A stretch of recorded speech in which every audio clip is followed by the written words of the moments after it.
सगर शरीफ का इतना वायरल हो रहा है असद बाबा को लेकर कि असद बाबा को ऑर्डर आया बोलकर, तो उस मुलाकात में मैं सही साहब से मुलाकात करने के लिए आया हूँ। बाबा के नाम ऑर्डर कापी आ गई है, असद बाबा को ऑर्डर मिला बोल के, इसके बारे में क्या कहना चाहिए? इतनी सी बात को लेके इन्हों कामयाब हो गए, हमारे को ऑर्डर मिला, वो मिला, ये मिला, निकालना इनको बिठाना ये हमारे और आपके बस में नहीं है। खराब भी कर आकर अगर संदल मारी करता तो ये कहाँ तक अच्छा है बताइए। जो लोग इनके फॉलोअर्स है, क्या ये करना सच है? तो मैं भी ये सच करने के लिए मैं साथ हूँ उनके साथ। जहाँ से मुलाकात करें, हमारे नजमुल शर्मा साहब थे, उनके जेर सदारत संदल चलता था, उनके भी जाके मुलाकात करें। साहब आप जो लोग फैसला लिए, तभी मैं ये दोनों मामा जान और नजमुल साहब के खिलाफ था मैं। हेलो एवरीवन, वेलकम टू के न्यूज़। मैं हूं आपका मोहम्मद इस्माइल। आज अचानक सही साहब से एक मुलाकात करने के लिए आया था, जो कल के दिन सगर शरीफ का इतना वायरल हो रहा है असद बाबा को लेकर कि असद बाबा को ऑर्डर आया बोलकर, तो उस मुलाकात में मैं सही साहब से मुलाकात करने के लिए आया हूँ। पहले तो सही साहब, आपको के न्यूज़ में आपका इस्तेकबाल है। ये जो वायरल हो रहा है वीडियो, असद बाबा के नाम ऑर्डर कापी आ गई है, असद बाबा को ऑर्डर मिल गया बोल के, इसके बारे में क्या कहना चाहेंगे? अस्सलाम वालेकुम रहमतुल्लाहि व बरकातहू। वालेकुम अस्सलाम। इस्माइल भाई, बड़ी खुशी हुई कि आप हमारे तक आकर ये हकीकत क्या है मालूम करने की कोशिश कर रहे हैं। मैं आपको बता दूं कि 2-4 साल या 5 साल से जो मामला चल रहे हैं, क्या क्या मामला थे आप भी बखूब जानते हैं कि अचानक कल जो एक वायरल हुई न्यूज़, 1.5 साल पहले ये लोग ट्रिब्यूनल कोर्ट को गए थे कि हमारे साथ वक्फ बोर्ड हमारे साथ नाइंसाफी किया, लिहाजा ये मामला थे हमारे, हम पहले से आगे मुतवली है वो है बोल के अपने डॉक्यूमेंट्स पेश करने गए। जब वहाँ डॉक्यूमेंट्स पेश करे तो ट्रिब्यूनल कोर्ट का जज जो है ना, इनके डॉक्यूमेंट्स देखने के बाद ये केस चलाने के काबिल ही नहीं है, लिहाजा तुम ये केस को हम रिजेक्ट करते हैं, रिजेक्ट करें। जैसे रिजेक्ट हो गया, उन्होंने क्या करें मालूम, हाई कोर्ट को अपील करें।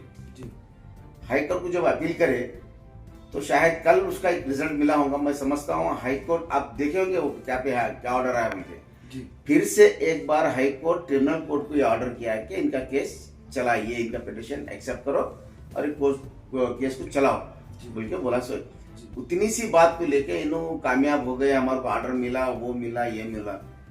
ऑर्डर इंशाल्लाह मिलेगा भाई, किसको भी मिलेगा। जो हक है, साहिब मज़ार जिसको चाहे उनसे खिदमत ले सकते हैं। जी, ये तो जब तक साहिब मज़ार की मर्जी नहीं होती कोई खिदमत नहीं कर सकता। आप लोग को एक मसला मशहूर है कि अक्सर बोलते हैं अवाम में, आप भी सुनेंगे, गरीब नवाज के पास वही जाता है जो ख्वाजा बुलाते हैं।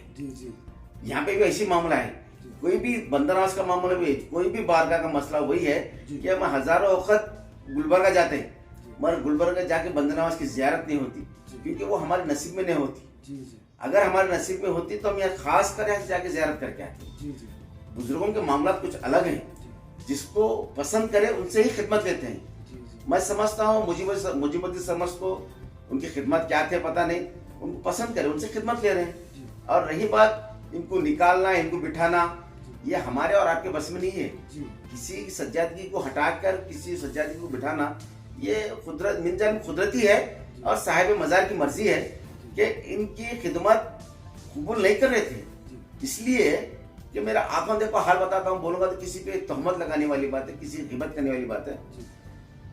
संदल मालिक जब घर से निकलता है तो पूरा सगर से गलियों से गश्त करता हुआ जब दरगाह शरीफ आता फजर में, तो वहां पर छोटा सा एक वक्फा देते सज्जादे साहब को, ताकि आप जरूरत से फारूक है फिर से एक बार वजू कर लेके आना बोल। तो उस वक्त सज्जादे का काम क्या रहता, जाके जरूरत से फारिग होकर वजू करके बतहरत आके फिर वजू आके संदल मालिक करना रहता। हजारों की भीड़ इंतजार करते थे। उतने ही वक्फे में जाकर वजू करने की बजाय शराब पीकर आकर अगर संदल मालिक करता तो ये कहाँ तक अच्छा है बताइए आप। जो लोग इनके फॉलोअर्स हैं, क्या ये करना सच है? तो मैं भी ये सच करने के लिए मैं साथ हूं उनके साथ। ऐसा करना सच है तो बिल्कुल मैं उनके साथ हूं। आप साबित करना कि शराब पीकर संदल चढ़ाया जाता है। जितने लोग भी इनके साथ हैं, इनको अकल आना चाहिए, इन लोग कैसे आदमी का साथ दे रहे। हाँ, लोगों को तो बड़े बड़े बात करते हैं कि शराब नहीं पीना, जुआ नहीं खेलना, ये सारे बुराइयां उनके रहने के बाद उनका फॉलो करके उनको कोशिश करते हैं उनको संदल मार। अरे भाई सुधारो उनको, आप कोशिश क्यों नहीं कर रहे उनको सुधारने की? उल्टा खुद पैसे देते हैं कि इनको ख्वाहिशात पूरे करने की। संदा जब पूरे सगर के गलियों से गश्त करता हुआ जब दरगाह पहुंचता, फजर का वक्त रहता, तो साहेब सज्जादा नशीन को थोड़ा वक्फा देते हैं कि जरूरत से फारिग होकर वजू करके आके संदल माली करने का। जब उतने वक्फे में जाके वजू कर लेके तारत से फारिग होके आके संदल चढ़ाना रहता, हजारों की भीड़ इंतजार करते रहती, ना कि इन्हों जाके शराब पी के आकर संदल माली करने के लिए खड़े रह जाएंगे। हम भी तो उनके फॉलोअर है ना, हम क्या अलग थे? इससे पहले भी जो बड़े भाई साहब थे हम उनके साथ थे। हाँ, जब बड़े भाई का गुजर हुआ है, पर्दा फरमाया हूँ, उसके बाद छोटे भाई को जब हक मिला, तो छोटे भाई को जब हक मिला तभी अम्मा जान से हम ये जब ऐलान करने का जब वक्त आया तो अम्मा जान को हम रोके, अम्मा जान अभी ऐलान मत करो, वक्त आने दो, उसके बाद फिर हम ऐलान करेंगे। नहीं बाबा अभी से ऐलान करना, सारे लोग आए हुए ऐलान करो बोल के बोले, हम मजबूरन ऐलान करें। उसके बाद अम्मा जान से मुलाकात करें। हमारे नजमुल शर्मा साहब थे, उनके जेर सदारत संदल चलता था, उनके भी जाके मुलाकात करें, साहब आप जो लोग फैसला लिए, तभी मैं ये दोनों अम्मा जान और नजमुल साहब के खिलाफ था मैं कि आप लोग जो फैसला लिए गलत है। ये दोनों मेरे को समझाए, देखो सईद साहब जो फैसला हुआ है हमारे घर का मामला है, इसको सुधारने की कोशिश करेंगे। 4 साल मुसलसल सुधारने की कोशिश करें। उसके बाद कुत्ते एकदम टेढ़ी रही, मैं इनके गैर इजाजत के मैं खुद अपने पर्सनल इंटरेस्ट से मैं कोशिश करा वक्फ बोर्ड में, भाई ऐसे मामला था, ये चल रहे हैं, क्या ये सही है? तो इसके सबूत दो बोले। अल्लाह का करम रहा और साहिब मज़ार की दुआएं मेरे साथ थी कि मेरे को कामयाबी मिली। बल्कि आजकल तो ये वायरल हो रहा है कि सही साहब क्या है, हम नजमुल साहब को बिठाने के लिए। अरे नजमुल साहब कहीं भी नहीं थे, कहीं भी नहीं थे। मेरा पर्सनल इंटरेस्ट था कि इनको हटाने की कोशिश करने का। मेरे को इसलिए तकलीफ हुई, हम जब संदल माली कोई सज्जादा करता है तो जाके हाथ चूमते हैं जी, खत्म बोसी होते हैं, वो काबिल नहीं था हाथ चूमने की। एक शराब पीने वाले के हाथ चूमेंगे हम? हाँ, एक जुआरी की जगह खत्म चूमेंगे। एक हाफिज साहब ने बयान में बताया कि कुरान की कोई आयत अगर कीचड़ में भी पड़ी हो उसको धोकर चूमा जाता है। उसी तरह से हम साहिबों को जो इतना इनका मालूम है मानते हैं, अहले बैत से इतनी मोहब्बत करते हैं, चाहे कि वो कीचड़ में भी क्यों ना गिरे, क्या भी करे, उसका जो फैसला है अल्लाह तबारक व तआला देगा। अहले बैत से मोहब्बत करते हैं, तो इस बारे में क्या कहना चाहिए? अहले बैत की मोहब्बत अलग, अहले बैत का किरदार अलग, अहले बैत की सोबत अलग। अहले बैत जैसा मोहब्बत जो करते ना, बिल आज भी मैं क्या उनको निकाला तो उनसे मोहब्बत कम हो ही जाए। आज भी असद बाबा से वही मोहब्बत है। आप कभी देखिए मेरे को, आज उन्होंने वहां से आ रहे तो मैं वही अदब करता हूँ, उठ के खड़े रहता हूँ। उनको मेरी उम्र में बहुत छोटा लड़का हूँ, इनके बड़े भाई साहब मेरे से छोटे, तो इन्हों कितने छोटे होंगे। अगर आज भी असद बाबा मेरे सामने आ रहे तो मैं उठ के उनको छेड़ देता हूँ। ये मोहब्बत, ये अदब, ये मामला अलग, वो रस्म है वो अलग, क्योंकि उनको हजारों लोग देख रहे हैं।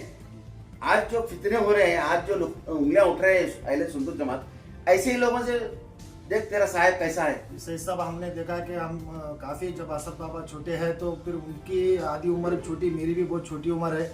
छोटी उम्र से हम देखते आए कि आप उस घर पे नहीं, क्या मालूम है, बहुत ही वक्त टाइम दियो, हर वक्त आधी रात में अगर कुछ भी अगर प्रॉब्लम होता, जब तबरेज बाबा हो और असद बाबा हो या अम्मा जान हो, कभी भी आपको एक कॉल आता तो आप लब्बैक बोलकर वो घर पे हाजिर होते थे। बिल्कुल बिल्कुल सही फरमा रहे आप। अम्मा जान से ऐसी मोहब्बत थी, अम्मा जान तो ये बोलते थे सईद मेरा एक बेटा है बोल के लेक्चर। बिल्कुल बिल्कुल। मैं उसी तरह वहाँ पे हक भी अदा करा। उन्होंने मानते थे, ये मेरे खुशनसीबी थी कि उस घर में मेरे को बेटा मान के चले अम्मा जान। मैं आज भी असद बाबा को भाई मान के चला हूँ। असद बाबा के मेरी गैर मौजूद में असद बाबा से पूछना कि कभी मेरे उनसे पूछता थी ये मामला के लिए, इस मामला के लिए, क्योंकि इतनी बड़ी बारगाह है, हजारों के अकीदतमंद हजारों लोग आते हैं। आप वहाँ पे सगर में जाके देखिए, अहले हदीस की जमात बहुत बड़ी है शाहपुर तालुके में कहीं अगर अहले हदीस है तो सगर शरीफ है ना। तो वैसे लोगों को मौका नहीं मिलता उंगली उठाने का। ऐसे पिदोड़े साहब के साथ, ऐसे ब्योड़े साहब के तुम्हारे पाँव पड़ते क्या सवाल करने वाले हैं। हम इसलिए हटाए ताकि लोग कम से कम इतना बड़ा धक्का लगने पर सुधर जाएंगे क्या हुई। उसके बावजूद भी अभी भी सुधरने का कोई कहीं भी नजर नहीं आ रहा, कोई मौका नजर नहीं आ रहा। अभी आपने कहा कि मज़ार शरीफ से जो की अकीदत जुड़ी हुई है, वो सरकार उनसे काम लेंगे बोलकर, अभी ये कोर्ट का ऑर्डर कितना सही है या कितना गलत है, ये फिर वक्त आने पर ही मालूम होगा आपको। इंशाल्लाह फैसला तो अल्लाह के हाथ में है। जज तो एक दरमियानी एक आदमी है, जी एक इंसान है, अल्लाह के फैसले ही फैसले, कोर्टों में जो फैसले होते हैं जज नहीं सुनाया जाता, ये मेरा अकीदा है। जी जी मेन जानिब अल्लाह ही उनके जबान पे लाता है, वो फैसला होता है। जी वाकई अगर अल्लाह ताला इनको चाह रहा है तो इनके हक में फैसला होगा, जी नहीं तो जो चल रहा है चलो है ना। जी आप शुक्रिया नहीं, एक और बात बताऊंगा, आप पहले भी दरगाह गए हुए हैं, जी वहाँ के हालात कैसे थे, जी अब जो जा रहे हैं दरगाह, जी अब के हालात कैसे हैं, जी आप लोग भी तो नजर रखते होंगे ना। बिल्कुल नजर रखते हैं। पहले तो दरगाह नहीं क्या मालूम है, वो जिम्मेदार कोई भी नहीं थे, अभी जिम्मेदार मिले लोग जुड़े हुए हैं। हाँ। दरगाह का बहुत ही बेहतरीन काम हो रहा है, जैसा कि टॉयलेट बाथरूम का काम हो हाँ। और रोड का काम हो और कितने झाड़े लगाए हुए हैं हाँ। और आने वाले हाजरीन के लिए नियाज का लंगर का एहतमाम सब कुछ बहुत बेहतरीन चल रहा है। अब आने वाले दिनों के अंदर और भी तरक्की दरगाह के लिए होंगे इंशाल्लाह। वो भी इंशाल्लाह। अवाम ये भी चाह रही है, क्योंकि अवाम जो है ना असद बाबा की भी फॉलोवर है और अवाम मुजीबुद्दीन सरमस्ती की भी अवाम फॉलोवर्स है और कई अवाम ये फॉलोवर्स है कि हमारे को ना दोनों भी चाहिए। हम तो निस्बत सरकार सैयद सूफी सरमत रहमतुल्लाह अलैह से रखते हैं, उनके घर के आपसी मामले हैं, ऐसे भी फॉलोवर्स मानने वाले हैं। मगर अब ये तो कोर्ट के अंदर जब फैसला चल रहा है और आपने एक अच्छी अकीदतमंदी की बात कही है, सरकार जिससे चाहे वो काम लेते हैं, तो फिर इंशाअल्लाह ताला फिर देखते हैं कि आगे क्या होगा। आपको मिलकर बहुत खुशी हुई। मैं एक बात बोल के मेरी गुफ्तगू खत्म करता हूँ। जी अभी आप बोले फॉलोवर्स, जी फॉलोवर्स उस दरगाह के हैं। जी असद बाबा वहाँ पे खिदमत करते थे, उनके बड़े भाई साहब खिदमत करते थे, जी वो मोहब्बत में लोग असद बाबा को आज भी चाह रहे हैं। जी अहले सुन्नतुल जमात या कोई और मुसलमान जी कोई भी रहेंगे, जी सच और गलत का फैसला कर देना, जी हक और बातिल का, जैसे जंग हुई वहाँ पे सगर शरीफ में, जी जी उसी तरीके फैसला करना। जी। आप यहाँ पे दो टीम मत बनाइए, एक असद बाबा की टीम, एक मुजीबुद्दीन सरमत, नहीं, सब लोग सैयदना सूफी सरमत रहमतुल्लाह अलैह को मानने वाले लोग हैं। जी उनकी निस्बत असद बाबा से भी है, उनकी निस्बत मुजीबुद्दीन सरमत से है बोल के लोग उनको मानते हैं। जी अगर वो सगर शरीफ का नाम अगर इनसे हटाए तो उनको कौन मानते? जी नहीं है कोई भी मानने वाले। आप जैसे मैं जैसे एक आम आदमी है, वहां से निस्बत जुड़ी हुई है, हम दोनों को फॉलोअर मत बोलिए आप। जी फॉलोअर हम सूफी सरमत रहमतुल्लाह अलैह के हैं, जी जी ना असद बाबा के हैं ना मुजीबुद्दीन सरमत के। ये लोग वहाँ पे खिदमत करते। जैसा कि आप यंग बच्चे जो है मैं वही जहन साफ करना चाह रहा हूँ। आप बोलेंगे, मेरा बोलेंगे मकसद यही है, आप जो चाह रहे थे फॉलोअर्स, इनके फॉलोअर्स उनके फॉलोअर्स, कौम को डिवाइड मत कीजिए, समझे ना। एक ही दरगाह है, अल्लाह चाहा। पहले तो शुरुआत में वो लोग कह रहे थे कि ये नए लोग अच्छे नहीं है बोल के, जो खराब है बोल के बोल रहे थे लोग। मैं आपको आज वही लोग मैं आपको एक जुमला सुनाया, खिदमत वही कर सकता है जो साहिब मज़ार चाहते हैं। जी जी है ना, जी आप में कुछ नहीं कर सकते। जी हजरत सैयदना सूफी सरमत रहमतुल्लाह अलैह इनकी खिदमत के लिए एक्सेप्ट करे हुए हैं, जी तो ये लोग खिदमत कर रहे हैं। अगर वक्त आया फिर असद बाबा की खिदमत, अगर चाहे तो इनसे मोहब्बत हो गई, इनसे लगाव हो गया, इंशाल्लाह इनकी भी खिदमत एक्सेप्ट करे, दोनों कर सकते हैं, हम आपको हटा सकते हैं, उनकी मर्जी है। मैं आप कोई हटाने वाले नहीं है, मैं आपको लगाने वाले नहीं है। जी जिसको साहिब मज़ार चाहेंगे वो काम करेंगे, बस कुछ भी नहीं। मुख्तसर सी बात यह है कि जो फॉलोअर्स की बात है, फॉलोअर्स का लफ्ज इस्तेमाल मत कीजिए, क्योंकि वो कौम को डिवाइड करने वाली बात है। जी है ना, हम इनके चाहने वाले नहीं, चाहने वाले सूफी सरमत रहमतुल्लाह अलैह जी बिल्कुल है ना। ये बात मैसेज दीजिए कि असद बाबा और मुजीबुद्दीन सरमत के बारे में वो आपस में, जैसा बोले आप खानदान का मामला है, जी जो आएंगे हम उसको सजा देकर हम कदम चूमेंगे उनके, जी जी है जी ना असद बाबा के ना मुजीबुद्दीन सरमत के। जी मुजीबुद्दीन सरमत के पहले हम कदम चूमते थे, जी अब ये मसनद पे आए तो उनके कदम चूम रहे। जी इतना से मामला, जो खिदमत करेंगे उसको वैल्यू है। जी अब इन्होंने पी के करके आएंगे तो वैल्यू कौन देगा बोलो। जी जी इतना चाहे मामले को खत्म करने की कोशिश करेंगे, हम भी कई वक्त पहल करें हम असद बाबा से जी। बैठ के मामला खत्म करेंगे बोल के। अब अल्लाह क्या चाह रहा है, क्या हम कैसा बोलेंगे बोल। जी इंशाल्लाह आप जो आए मेरे तक, मैं भी आपको शुक्रिया अदा करता हूँ, आप भी मिले। बहुत बहुत शुक्रिया, खुदा हाफिज़। शुक्रिया।